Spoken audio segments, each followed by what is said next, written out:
राज्यसभा में कांग्रेस पार्टी के उपनेता प्रमोद तिवारी हमारे साथ हैं। सर, जिस तरीके से सरकार ने साफ कर दिया है कि वो वक्फ संशोधन विधेयक को कल पेश करेगी संसद के अंदर, कांग्रेस पार्टी का क्या स्टैंड रहेगा? वही जो जेपीसी में था, हमने अपना नजरिया साफ कर दिया था, अपनी पार्टी की बात कह दी थी, इंडिया गठबंधन ने अपनी बात कह दी थी कि हम इसे देश हित में नहीं मानते, संविधान विरोधी से मानते।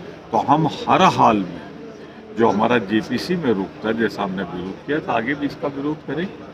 संसदीय कार्य मंत्री किरण रिजिजू का बयान आया है कि सीए जैसा प्रोटेस्ट विपक्ष करने की तैयारी कर रहा है वक्फ के मुद्दे पर। देखिए, दिल की बात जुबान पे आ जाती है, झूठ लाख कोशिश करो, झूठ झूठ ही रहता है। रिजिजू साहब ने वही बोल दिया जो वो चाहते हैं। वो चाहते हैं कि किसी तरह सीए की तरह कुछ जगह से प्रोटेस्ट होगा, सड़कों पे लोग आएंगे, तो डॉलर का गिरती हुई कीमत, महंगाई, विकास, ये सारे मुद्दे पीछे चले जाएंगे, किसानों का मुद्दा पीछे चला जाएगा। यही तो है इरादा। सबकी नज़र लगी हुई है जेडीयू, एलजेपी-आर और टीडीपी पर। जेडीयू का बयान आया है कि वो अपना रुख संसद के अंदर ही रखेगी, साफ करेगी।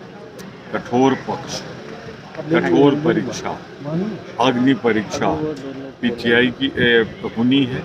जिस तरीके से उन्होंने बीजेपी का साथ दिया सरकार बनाने में, अब उनकी अग्नि परीक्षा है, क्या देश के संविधान के प्रदत्त अधिकारों की रक्षा करेंगे, क्या अल्पसंख्यक के हक हकूक छीनेंगे, उसमें अपना वोट डालेंगे। धन्यवाद से बातचीत कर। कांग्रेस सांसद उज्ज्वल रमन सिंह हमारे साथ हैं। सर, जिस तरीके से सरकार ने ये संकेत दे दिया है कि कल वक्फ संशोधन विधेयक को लोकसभा में पेश किया जाएगा, कांग्रेस पार्टी का क्या स्टैंड रहेगा? देखिए, हम लोग हमेशा इस चीज़ के लिए तैयार हैं कि संसद में बहस होनी चाहिए, चर्चा होनी चाहिए। संसद इसी के लिए बनी है। लेकिन सरकार का ये प्रयास है कि कहीं न कहीं संख्या बल के आधार पर इस बिल के माध्यम से एक बड़ा संदेश देने का काम, वो राजनीतिक संदेश देने का काम।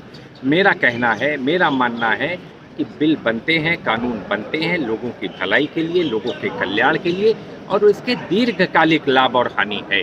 तो सरकार इसको दरकिनार करके कहीं न कहीं इसको संसदीय प्रणाली में अपने जनमत के आधार पर पास कराना चाहती है। हम चाहते हैं कि इस पर चर्चा हो, हर पहलुओं पर चर्चा हो, और ये जन कल्याणकारी बिल सहमति के आधार पर जो है पास हो। लेकिन सरकार कह रही है, किरण रिजिजू संसदीय कार्य मंत्री का बयान आया है कि विपक्ष भ्रम फैला रहा है और कहीं न कहीं मुस्लिम संगठनों को गुमराह करने की कोशिश कर रहा है। देखिए, कोई किसी को गुमराह नहीं कर सकता। ऐसी बातें जब किसानों का बिल आया था तब भी सरकार कह रही थी कि देश के बाहर की ताकतें उनको गुमराह कर रही हैं, देश के अंदर के लोग उनको गुमराह कर रहे हैं। लेकिन मेरा मानना है कि कोई किसी को गुमराह नहीं कर सकता। हर आदमी अपनी भलाई खुद समझता है, और आज वो वर्ग, वो तबका ये समझ रहा है कि ये बिल कहीं न कहीं उनके अधिकारों पर हनन कर रहा है, उनके अधिकार, उनके हक और अधिकार को छीनने का काम कर रहा है। तो इसलिए हम सरकार से कहेंगे कि उस बड़े वर्ग में बेचैनी है, उस बड़े वर्ग में आशंका है, उस आशंका को दूर करते हुए, विपक्षी दलों से बात करते हुए सहमति के आधार का ये बिल बना है। धन्यवाद हमसे बातचीत करने के लिए। रमन कुमार, दिल्ली न्यूज़ 24।